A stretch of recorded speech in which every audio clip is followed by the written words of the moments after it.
Hello, my name is Rhonda Tees, and I am a member of St. Andrew's United Church in Pakenham, Ontario.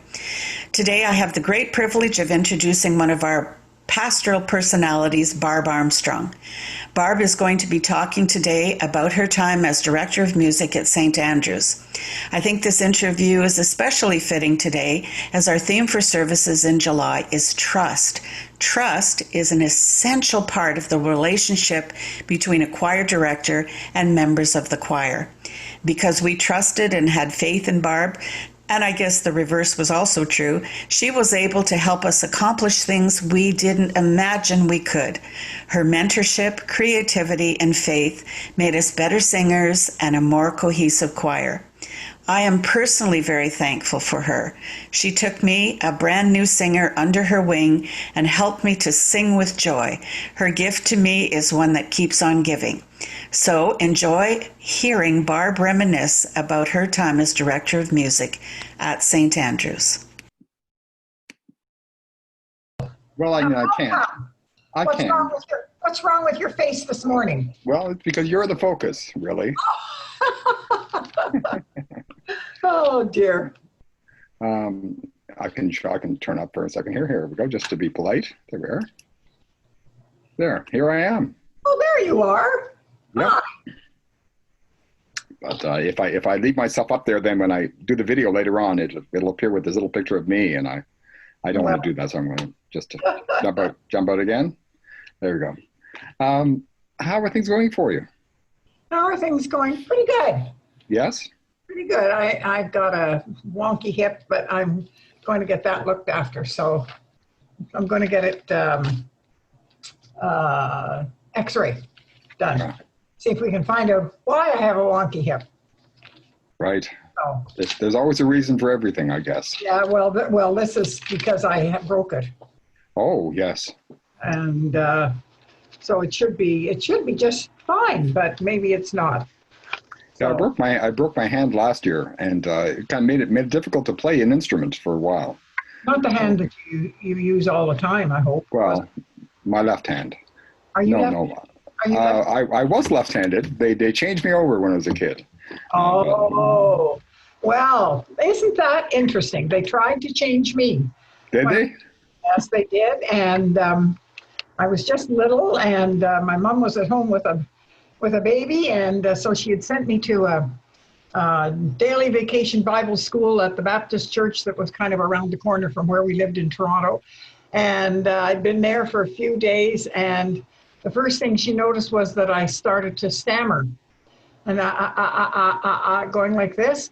And then the next thing she noticed was that when I would be crayoning and sitting making pictures and so on, I would stop, put the crayon down, and pick it up in the other hand, in my right hand, and try to crayon that way. Not very well. And she was a smart lady, so put two and two together pretty quickly, and found out that, realized what the problem was. They were trying to change me from my left to my right. There were a couple of sort of old biddies, that were running it, very, very well-natured, and I guess. But anyway, she marched over there. I would love to have been aware of it, and so that was the end of that. But the damage was done, and so I stammered for quite a while, and then when I was about 11, I had polio, and I couldn't say anything. I couldn't put two words together. The stammering was so badly, and I finally got over it by singing. And I was able to. I did it at home, and then I was able to go back to school for a half a day, and when I became a teacher myself, and I thought of all the recesses and time at lunch hour and stuff that he gave up to spend time with me, asking me questions about what we had learned that morning to make sure that I had learned it, Yes. and because I would have to sing the response to him. Wow. And that was for quite a long time until I finally started speech therapy. Mm. Yeah. So but you didn't have any bad results from changing over? Well, what happened is it was in grade 3. It was fairly late on, and the teacher was Mrs. Gray, and she failed me in grade 3 because my handwriting was so terrible. What? Yes, I got failed because I got switched over, and then I couldn't write with my right hand, so my writing was terrible, terrible, terrible, and she held me back. Well, that's not the reason to hold you back. There's so many tragedies in my life. I just don't want to talk about any of it. No, these things happen. It's just. Yeah, they do, and it was happened a lot. And of Yes, course, we all know the story of the King's Speech, and yes. yeah, it's really hard. Did you see the movie The King's Speech? Oh, yes, it's one of my wife's favorite movies. Well, She's a linguist. well, you remember that that one of the things that he did was to get him to sing. Yes, and Sponsor. I often find that too. I tend to mumble when I speak, which is not the best thing to have for a person who's at the front of the church. But when I sing, it's always very regular with the pauses and the spaces. And I often think it would be nice. You hear some people whose speaking voice is very much like singing. You think, wouldn't it be nice to do that? Just to have a kind of very musical. There's no problem with stammering or anything at all when I sing. Right, I hear you. So. Anyway, Barbara, why don't we start by just you giving me just kind of like a basic introduction. Hi, my name is Barbara Armstrong, and a few facts about yourself, and I'll put that at the beginning of the interview. It's just going to be like a 5-minute interview, and then I'm going to take the entire interview and put it up. I'm going to send it to you, and you can say, well, I like this, and I don't want that in there, and I'll take those things out. But the interview itself is just going to be like a short 5-minute segment in the service. Okay. Okay, I think Rhonda's going to introduce you, so that'll be it. So if you don't mind, you can just start there saying, hi, my name is, and so on. Okay. All right. Hi, good morning. My name is Barbara Armstrong, often known as Barb, and I'm a member of St. Andrew's United Church in Pakenham, and very proud to be a member of that church, which has been sustaining for me ever since we moved to the area. I sang in the choir. My husband and Bob and I both sang in the choir, and then and really enjoyed that. And then when our choir director had to give it up because he was going to be traveling in his new government job, I was asked if I would take it over, and so I did, and I became the church musician, which was just a great role. I loved it. I just loved it. And we sang a lot of music in the choir. The choir members, the choir grew, and we had lots of members, and we learned lots of music, and we sang in some music concerts, and as well as the Sunday services, and it was just terrific. And it was just a real pleasure to contribute to the music in St. Andrew's Church. I did that until a couple of years ago, and then I felt it was time to retire. We had moved to, Bob had died. I had moved to Almont, and so I thought it was time to pass it on to someone else. And then Tony took over, had a sick spell, and I took it back over again, and was glad when he was all better, and I could go back to being a choir member, which I still enjoy doing. So that's sort of my history with where the church is concerned, as far as music is concerned. And I just have, it's been so important to me to have been able to be a part of the music of St. Andrews. Well, that's wonderful. Thank you, Barb. This theme this month is we're talking about trust, and you know how important it is to develop the trust in the choir members and for each other, and in that environment where you have to pose yourself and become very vulnerable, you know, for the music's sake and for the emotional quality of the music. Do you have any thoughts about that? Well, you know, I've always been interested in music, and in music in the church and in Sunday school. And when I was growing up until I was 11, we lived in Toronto, and I belonged to Howard Park United Church Sunday School. And I went there every Sunday afternoon, and they had a huge hall with divided into sections for Sunday school classes, but it could be opened up for everyone. And they had an orchestra made up of members of the congregation who would play for all our Sunday school hymns. And one of my very favorites was Will Your Anchor Hold, because they played it with great gusto. And as you can imagine, if the Sunday school was full, this hall was full of kids, and we sang it with great gusto. And to me, boy, there's a song about trust. Will your anchor hold? And in the storms of life.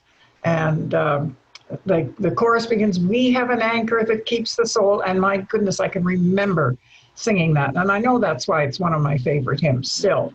And so that's one about trust. And then as I got older and was singing in choirs, we moved to... sorry, Barb, I'm going to interrupt you here. I just realized I'm not recording.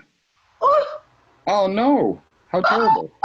Oh, that's funny. I set it all up, and I didn't push the record. I have the record button. Oh, yeah, just listening to Will Your Anchor Hold. Do you like Will Your Anchor Hold? Yes, I do. Anyway, I'm sorry. I'm going to ask you just to do that brief introduction again. There it is. We're set to go. Recording. Start at the very beginning. I'm very sorry. At the very beginning. Well, yes, I set it all up because I didn't want to start recording right at the very beginning, and then I forgot to push the record button. I'm sorry. It's okay. Anyway, if you could just start. Hi, my name is Barbara Armstrong again. Thank you. Okay. Hi, my name is Barbara Armstrong. I'm usually known as Barb, and I'm a member of St. Andrew's United Church in Pakenham, and very proud to be a member of that church. And I'm living right now in Orchard View by the Mississippi in Almont, and I'm enjoying that too, and enjoying making music with some of the residents in Orchard View, as well as continuing to sing in the choir in Pakenham once we get the church opened up again. I've been at, when we first moved here, my husband Bob and I, to Pakenham, we both sang in the choir and really, really enjoyed doing it. And then when our church musician was transferred in his government job to one that involved a lot of traveling, I was asked if I would take over the job of church musician, which I was very happy to do. And I just had wonderful years doing it. It was, the choir grew, and we sang all kinds of places, and we sang for church services, and we did participated in concerts, and we had a marvelous time, and just a terrific group of people. And then I eventually decided that it was time for me to retire. I had moved, Bob had died, and I had moved to Almont, and so I just went back to singing in the choir. Our choir director had a spell of ill health, and I took over for him again for a while.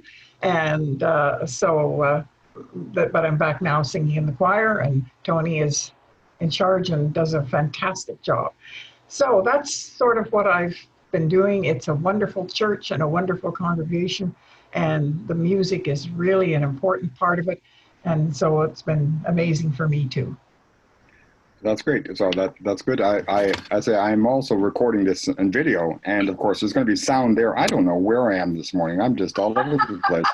But so of course I did record it earlier, but it was on part of the video, and the sound recording is there, so I don't have to worry about that. So I'll just take the best one of those introductions, whatever you like. I think they were both wonderful. You're just I find choir directors amazingly mesmerizing. Because I've been singing in choir since I was 12 or 13 years old. And I find their lives very interesting because they're engaged in making music, which of course is very important to me, and also in bringing people into community and through music. And I always think that's so wonderful. So is there any particular experience you had at St. Andrews that really kind of sticks in your mind? As far as maybe a concert or a particular... Oh, I started singing in choirs when I was quite young, my mother and father obviously exhibited a fairly good level of trust in me, because I had the opportunity when we were living in Toronto to join the church youth choir or children's choir at College Street United Church, which involved a good size streetcar ride for me and in the evening, and to go, and they gave me their permission to join. It was a wonderful choir, fantastic leader, and that began apart from school, because I also had I had great teachers, and I got to sing in a choir, and I can still remember the song I sang when I was in kindergarten in a concert, and so it's just been part of my life. And that was the first choir that I was in. And then, of course, when we moved to the country, we were living in Dunvegan, Ontario, in Eastern Ontario, and it was a rural church. And but I got to sing, and that was the choir director there, who gave me permission to join the choir, even though I hadn't even started high school, and it was coming up the next year. So I've sung in choirs all along the line. When I went to Guelph, to university there, I sang in the university choir, and wow, that was a great experience. I learned so much in that, and that, I think that's the main thing. You know, you sing in these different musical groups and choirs along the way, and you're learning all the time. You should be anyway, and you're learning all the time, and that's part of the fun of it, and part of the you know, learning church music and different kinds of church music. It's a wonderful experience, and you don't have to be. I have people who say to me, "Oh, well, I'm not a singer." Well, it helps if you can carry a tune, or you put you beside somebody who can carry a tune really, really well, and it's that pretty much everybody can experience. So it's important. What course of study did you take at Guelph? I was taking home ec. Home ec, yes, okay. And Yeah. Did you work? You worked in the church as a church musician. Did you also do other things? And Well, you know, we often think that our church. I was a teacher, and I ended up.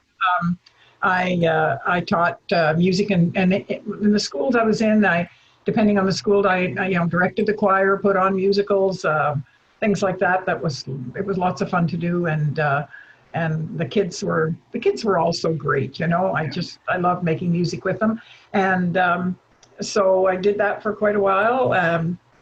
Taught music exclusively, and then added English to it as, you know, situations in schools changed. And so I really enjoyed doing that. Yeah, for a long time. Okay, well, that's wonderful. Well, I'll put that together and I'll send that off to you with all this duplication, and I think that'll be fine. I'm sorry for that error that I made earlier about the recording.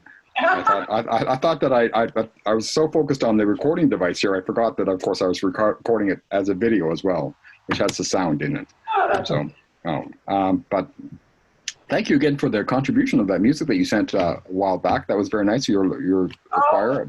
From the choir here. Well, we're singing together, and because we are all in isolation within this building, still, it meant that we get together to sing. And not at first, but now we can. And so we've resumed our choir practices, and in fact, I'm giving out some new music today, and that's going to take us through till the end of July, and then we'll have a bit of a break. But it's really important, you know, and because we were in here from the middle of March, and nobody was able to go anywhere, people in the choir were asking me, you know, can we get going again? Can we start singing again? Can we sing the songs we did? It was obviously important, and to get going. So I was glad when the bosses gave permission. Yes. To start up again. That was really good. Yeah. Okay, just to kind of finish up, what would be your advice now, of course, with people wanting desperately to sing, especially at St. Andrews and Zion? They really want to sing. They're desperate to sing. But of course, it poses some kind of danger as far as spreading this virus around.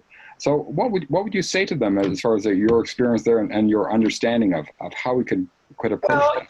because we are isolated, we don't have people coming in and out and in and out all the time. So it was a little easier for us to get going again. But I'm a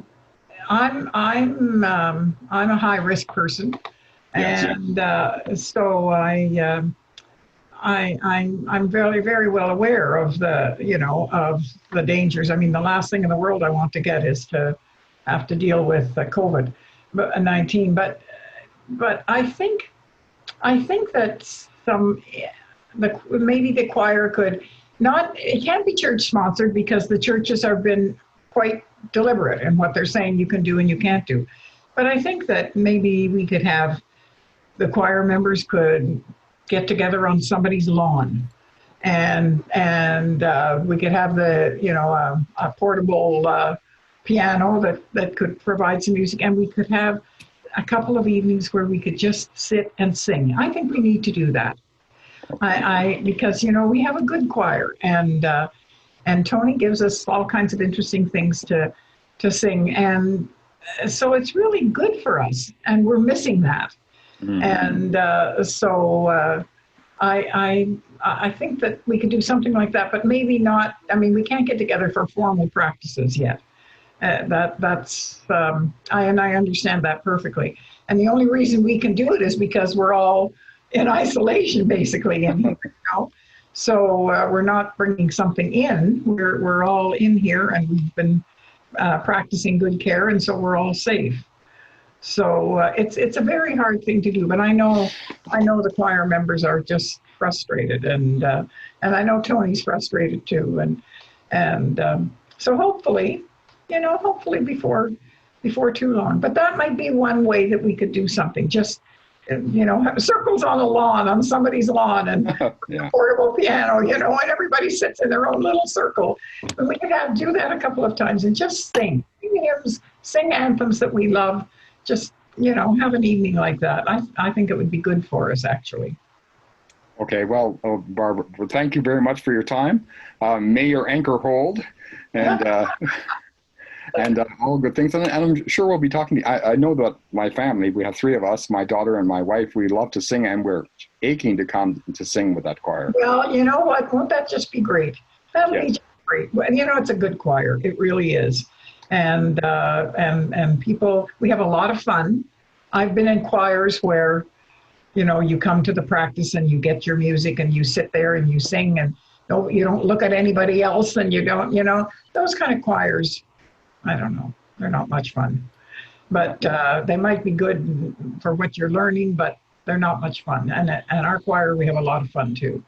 Okay. Well, until then, God be with you, and we'll talk again. Thank you, and with you. And I must say, it was kind of weird talking to somebody whose eyes don't move. Sure.